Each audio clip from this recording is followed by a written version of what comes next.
नमस्कार एकटा मंडळी.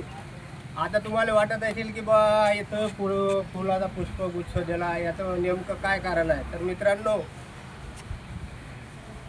बोलायचं तात्पर्य हेच आहे की हे जे व्यक्ती आहेत यांना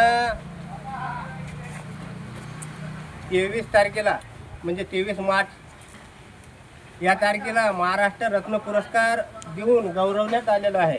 त्यासाठीच मी त्यांचं पुष्प देऊन स्वागत केलेलं आहे. महत्त्वाची गोष्ट हे आहे की त्यांना पुन्हा इथं भारतीय संशोधक या मंडळानं सदाशिव पेठ पुणा येथे त्यांना सन्मान देऊन त्यांचा महाराष्ट्र रत्न पुरस्कार देऊन यांचा सत्कार केलेला आहे. त्यासाठीच मला माहीत पडलं आणि मी लगेचच पुष्प घेऊन त्यांचं स्वागत करण्यासाठी मी इथं आलेलो आहो. कारण की माहीत आहे का, सत्तेची कास धरून चालणारं महत्त्व या व्यक्तीचं आहे आणि समाजासाठी धावून कुठलंही काम असो ते एकदम तनमन धनानं करतात.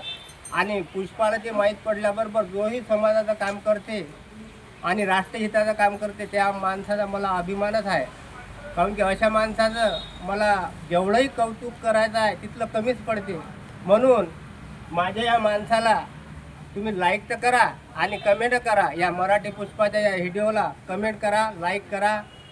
झुकेगा नहीं साला.